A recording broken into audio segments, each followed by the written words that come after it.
North Carolina shares its border with 4 states: Virginia, Tennessee, Georgia, and South Carolina.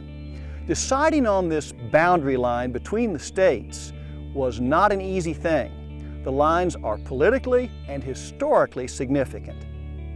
The location of these lines was determined 200 or even 250 years ago in some cases, but where they were drawn now determines water rights, mineral rights, and bragging rights. Some borders are formed by wide rivers. Some run along mountain peaks and ridges. Others are invisible lines. They separate us into states and even countries. Understanding borders tells us a lot about who we are as people.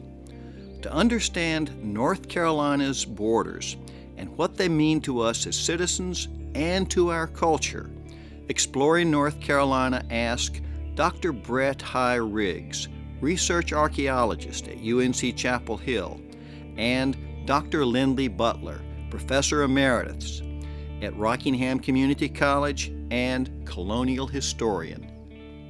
Quite often the markers were not well known. There might be a few blazes on trees. Certainly on corners there were major markers, but often people did not know if the lands they had taken up were in one state or the adjacent state, and there was confusion about property taxes, for instance, the tithables, and your not only your political affinities, but where your governmental centers might be.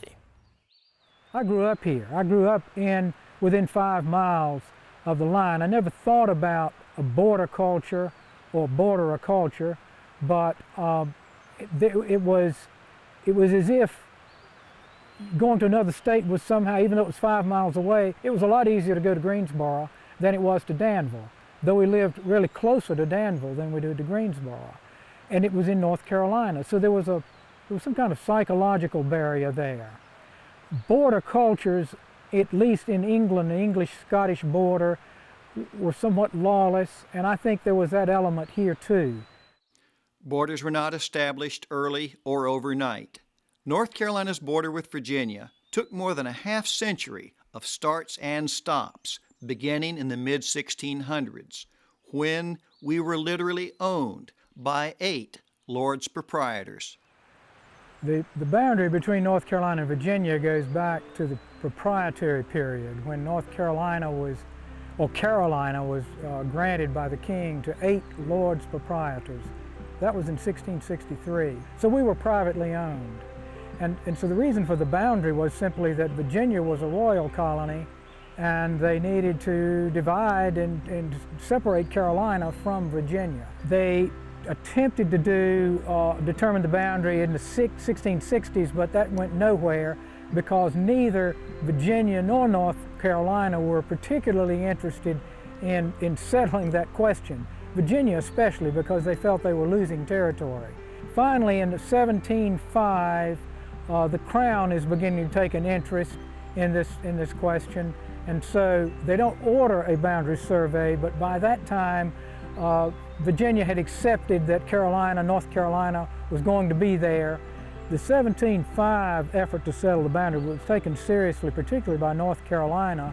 They appointed John Lawson. There's been a lot of interest in Lawson. He just had an anniversary in recent years. His book came out in 1709. So Lawson was a surveyor, and then Edward Moseley was on this commission as well. Those 2 men were to do the survey for North Carolina. Finally, in 1728, and that's when the Crown began to, had realized they would buy the Carolinas. The Crown was going to repurchase the Carolinas from the Lords Proprietors. And so if you buy land, you want your boundaries surveyed. So the king is ordering, essentially, I want my boundaries surveyed. And that's what really forced it in 1728. Moseley actually created the first great map of North Carolina. The 1733 map is our first full map of North Carolina that was done by a surveyor that had seen much of the colony, not all of it, but much of it. Edward Moseley's map of 1733 showed our coastal sounds and rivers in detail, and even the animals found in the interior. When the Boundary Commission in March of 1728 got out there on Currituck Banks, north of the inlet, they looked around for a place to drive the first stake. Well, imagine driving a stake on the Outer Banks. When we think about the changing Outer Banks and one hurricane might get rid of it. And they looked, first they wanted to put it close to the inlet. The Virginians wanted to, the far south as they could get it. And finally they agreed. The North Carolinians argued for a high, probably we'd call it a sand dune or high hill, about 200 yards north of that. And so that William Byrd was heading the Virginia Commission, and he wrote that they finally agreed to that, and so they drove a cedar stake in top of that tall sand dune north of Currituck Inlet. Remember that in the 1700s, Currituck Inlet and New Currituck Inlet farther south opened Currituck Sound to the world as a major seaport. No one could have foreseen that the 1728 boundary stake was north of an inlet that would soon close. Actually, the North Carolina boundary in 1728 was blazed. They also used rocks. Sometimes they talk about a big tree. Now, the big tree then is going to be long gone, and trees that were hatch marked or blazed would also be gone. But nevertheless, at that time, they actually cut the line. They physically cut the line from Currituck Banks, so there's nothing much to cut there, through the Dismal Swamp, and all the way well into the interior of 100 miles or so, 150 miles, into the interior to western Piedmont of North Carolina. So there was actually a physical cutting of that line. What did the land along the boundary line look like when Byrd and his crew went inland in 1728? It's really remarkable that 250 years later, almost, that the area, I think there are many areas along the border that look the way they did in 1728. William Byrd would recognize many of the landmarks, be in sections of the woods along the rivers that would look very little different from what way they looked in his day. Byrd was very much the gentleman on an adventure in the wilderness. They took fancy tents, marquees, very much the way knights would set up on a battlefield with flags flying and pennants. He said they had to take enough wine and rum that they'd be able to drink a toast every night to their accomplishments in the day. And on the fall segment of the boundary survey, they did run out of wine and rum, and they considered abandoning the survey, but he continued on till they got to where they could see the Blue Ridge Mountains. And he noted in his journal that it didn't do them any harm to drink water that last few weeks. But he was not sure about that. He thought they weren't going to be able to make it if they didn't have enough rum. On maps, the North Carolina-Virginia border looks straight, but survey errors required a correction, a notch, near where the Chowan River crosses the border. And they had come through the Dismal Swamp. That took 2 weeks, cut their way through that, and that's the first time anyone had traversed the Dismal Swamp from east to west, and it was probably 3 times bigger than it is today. Of course, a lot of it's big today, but it's been drained considerably. So to do all of that and end up only a half mile off where they wanted to be, I think is remarkable. So they ended the survey, and then that was in the spring, and they came back in the fall and moved 1/2 mile south to that confluence, and that's why there's that little notch there on the Blackwater and Nottoway rivers. West of the notch, the Dan River and its tributaries meander along much of the boundary line between North Carolina and Virginia. The Dan River cuts across the border 8 times, and my wife has described that as a silken thread that sews the 2 states together. And another term she used was that the river doesn't know that there's a boundary there. And so we are the Dan River Basin. And what that boundary line did is divide a region that had a common watershed. Both regions were tobacco textile economies, and so the economy was exactly the same, and yet it was difficult for the region to work together. In fact, the North Carolina part of it was pulled into North Carolina to Raleigh as the state capital. The Virginia side was pulled toward Richmond, the state capital. In this survey, were there winners and losers? Lindley Butler had some final thoughts. I would say Virginia felt that they had lost territory, but by the time the survey had taken place, it had been so long that since they had claimed that region as Virginia that there probably wasn't much resentment of it.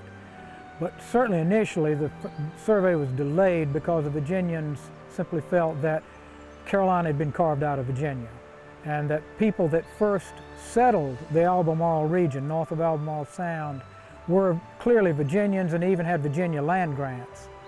But again, by 1728, I don't know that that was a major issue.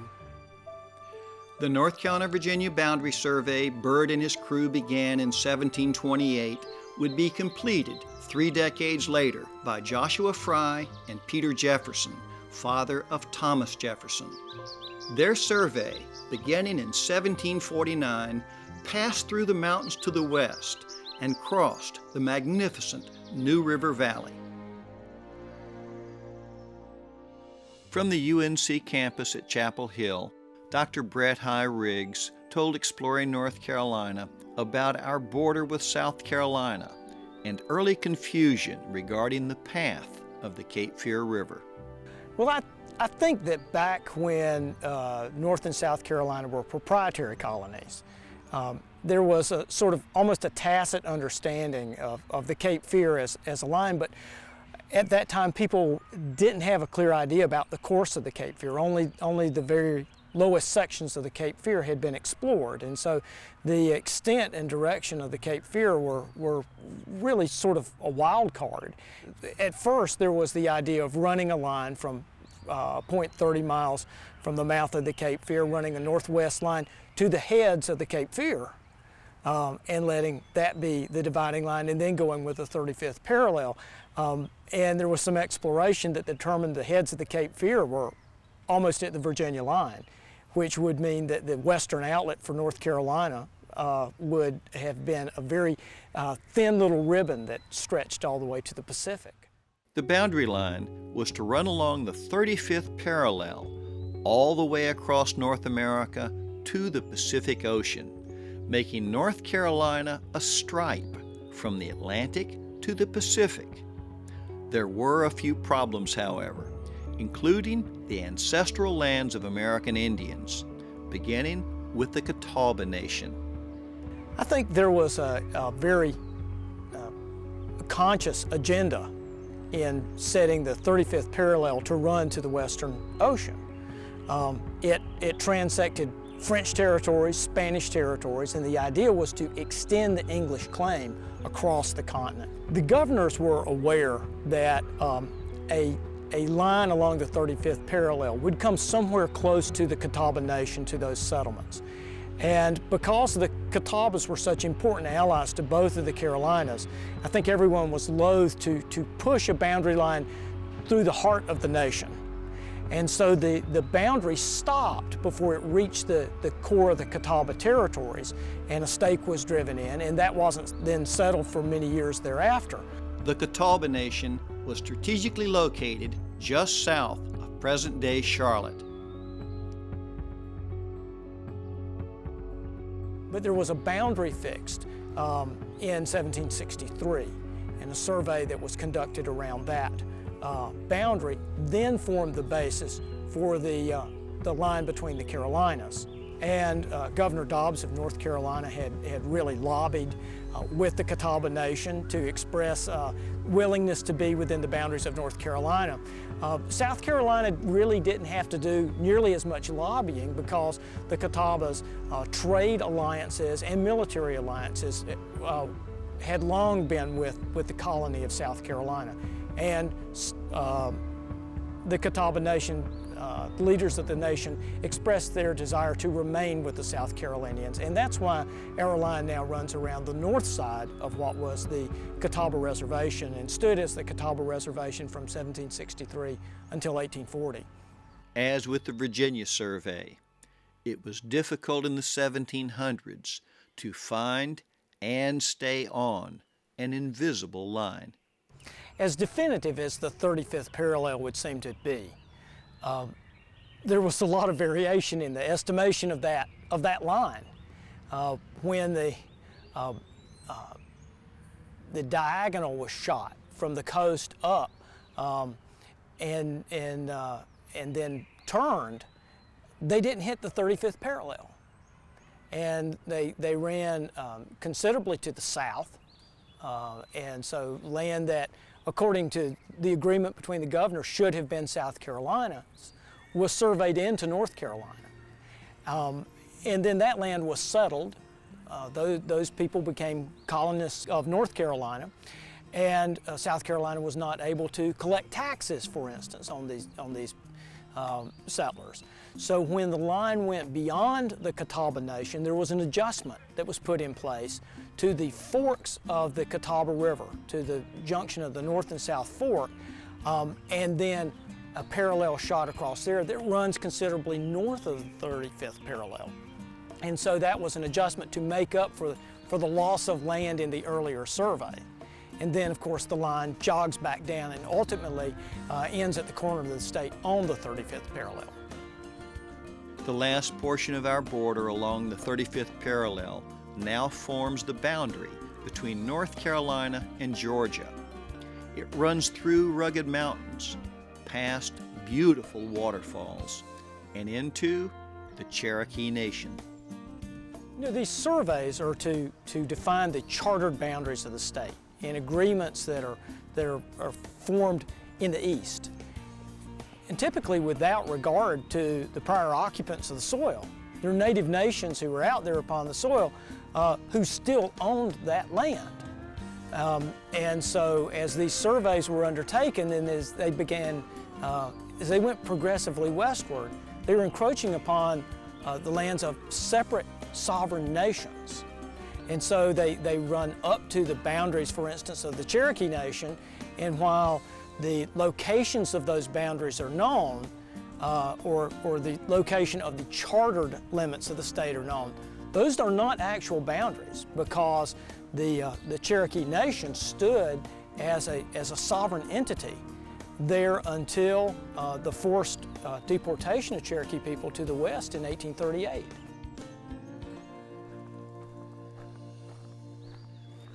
The border with Virginia is beautiful, but the border with Tennessee is truly spectacular, with 10 shared peaks with altitudes over 6,000 feet. You have seen our straight northern boundary with Virginia and our crooked border with South Carolina.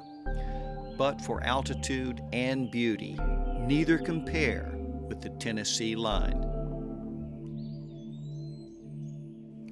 Remember I told you that North Carolina shares its borders with 4 states? Well, there were almost 5.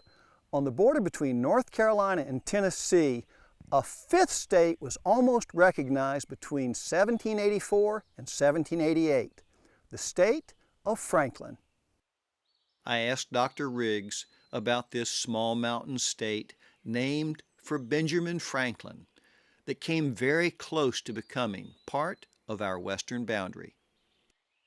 You know, at the end of the American Revolution, North Carolina considered its holdings to go to the Mississippi, and therefore all of what we now think of as the state of Tennessee was considered part of North Carolina, and North Carolina gave out bounty lands there to Revolutionary War veterans. There was a breakaway movement in those lands, and in the Washington district, the counties that are in the northeastern corner of the state seceded and formed what they called the state of Franklin. They appointed John Sevier governor, formed a council, and made a bid to become a state, and came within 2 votes of achieving statehood in the U.S. Congress. All of our borders with adjoining states are rich in history, But for remoteness and mystery, no border area is more fascinating than the Great Dismal Swamp, surveyed by William Byrd's crew in 1728. I asked Dr. Jean Marie Rozeski, curator of colonial history at the North Carolina Museum of History, about the Great Dismal. George Washington first camped out in 1763 in May of that year. Washington called the Dismal Swamp a glorious paradise teeming with wildfowl. Shortly after his first visit to the swamp in May of 1763, he joined with several other prominent Virginians and North Carolinians to form two syndicates, the Adventurers for Draining the Dismal Swamp and the Dismal Swamp Land Company. The Adventurers and the Dismal Swamp Land Company bought 40,000 acres, 5,000 of which were owned by George Washington himself. Washington's goal? Drain the swamp. Fortunately for this country and the Great Dismal, Washington offered his services to lead the army of a new nation. The swamp was not drained completely, and it still offered treasures to Washington and his colleagues after the American Revolution. Following the Revolutionary War, their efforts turned to logging and timbering the hardwoods in the swamp. The cypress trees proved to be useful for naval stores, while the Atlantic white cedar was very useful for the manufacture of shingles and other wood products. The swamp came to be inhabited by lumbermen and shingle cutters who lived in small swamp shacks made of juniper poles and dirt floors. It was also known that high ground in the swamp became havens for runaway slaves. Several famous American writers recounted the Great Dismal's role in protecting men and women who wanted to be free.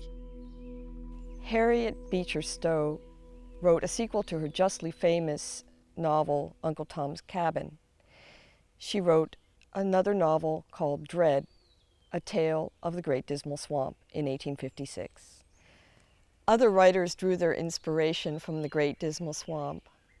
Henry Wadsworth Longfellow wrote a poem entitled The Slave in the Dismal Swamp, which was published in 1842. Even though the swamp has been cut over several times and partially drained, it still remains a land of extraordinary biodiversity. Few know this better than Joy Greenwood, superintendent of North Carolina's Great Dismal Swamp State Park. I asked Joy to describe the Great Dismal as seen by George Washington and William Byrd, and what remains today. The dense understory would have been very difficult to walk through. It would have had giant river cane or switch cane, which would have been about 10 to 12 feet tall, a plant very similar. People often mistake it as bamboo. It would have also had a lot of Atlantic white cedar trees, which when they grow tall and in thick stands, the understory is almost dark. Almost no light goes through. They also would have found giant cypress trees, which would have dominated the skyline.